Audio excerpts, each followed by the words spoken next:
ayan, pinakarwas na rin natin si ER, no? After nung ayusin yung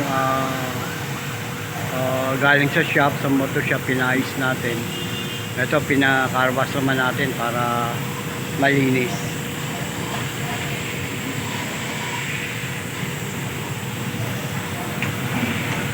Presko na si ER.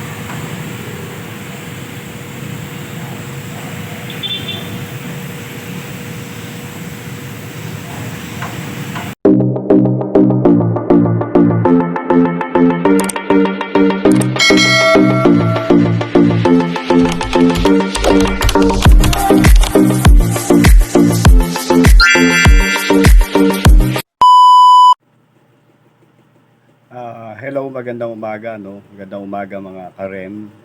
Saan mo kayo ng sulok ng mundo? I hope na sa maayos kayong kalagayan, ano? Today, this morning, paalis tayo. So, napansin natin na parang yung motor natin is parang namamatay ng gasolina. Ay, namamatay ng andar, I mean.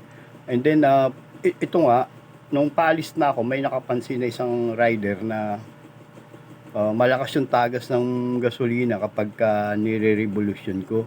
So hindi ko alam kung saan yung tagas na yun kasi napansin ko na rin yun bakit maamoy, ano. Ang lakas ng amoy kahapon kasi ng hapon pag uwi ko.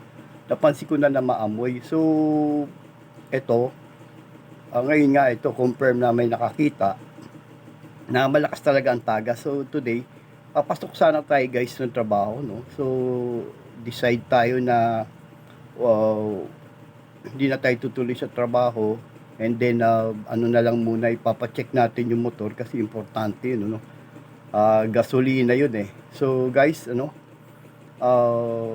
mamaya pagka medyo na maaga pa kasi, so mga bago mag 8, itutulak natin yung motor papunta doon kasi pag pinaandar natin malakas yung gasolina guys, lumalabas talaga, sumisirit. So kailangan natin ipacheck. Itutulak ko siya. Medyo mabigat pero titisin ko na lang yun. Okay guys, okay? Okay, mamaya ulit guys.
So ayan, dito na tayo sa motor shop. Pabubukas lang, magantay tayo ng mekaniko, Ayan, bukas lang. So antay muna tayo ng mekaniko para ma-check na si ER. Okay?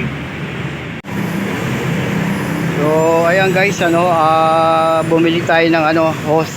Pinalitan yung hose dahil maluwag. Kaya nagkakaroon na ng tagas.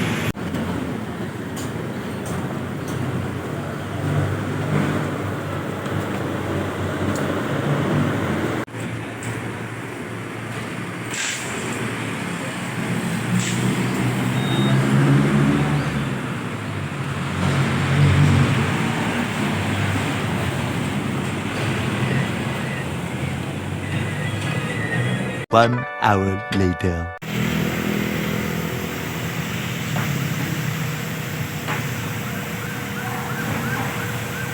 So ayan, pinakarwas na rin natin si ER, no? after nung ayusin yung galing sa shop, sa motor shop, pinayos natin. Ito, pinakarwas naman natin para malinis.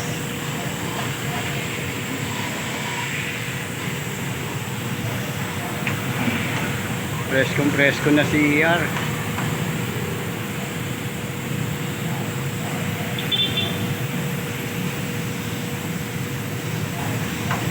A few minutes later.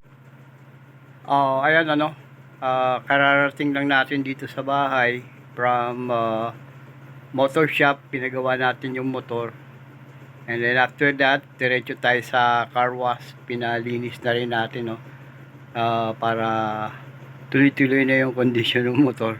So ayun, na-accomplish na natin na ipaayos yung motor, and then pinalinis na natin, car wash. So okay na siya. Back to the naman tayo.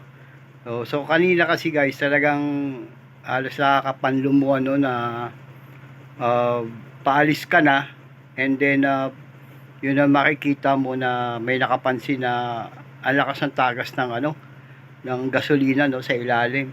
So doon mismo din guys sa motor shop, pati yung may-ari ng motor na kaibigan natin, motor shop may-ari, kaibigan natin, sinilit din niya mismo yung tagas ng gasolina.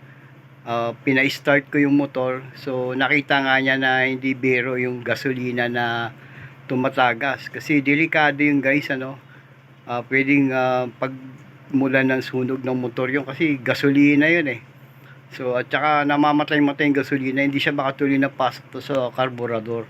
So kailangan talaga natin na ipaayos yun, ipa-check.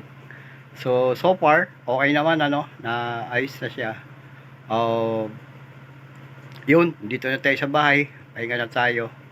So mga karen guys, salamat ulit, salamat, at patuloy nyo pong itangkilik ang aking video, aking YouTube account. Patuloy nyo pong itangkilik ito. Please subscribe and like and share na rin, So guys, saan man sulok kayo ng mundo, I hope maayos lahat sa inyo, Everything fine, maayos tayo lahat, at palagi tayong mag-iingat. Okay guys? Okay, bye bye.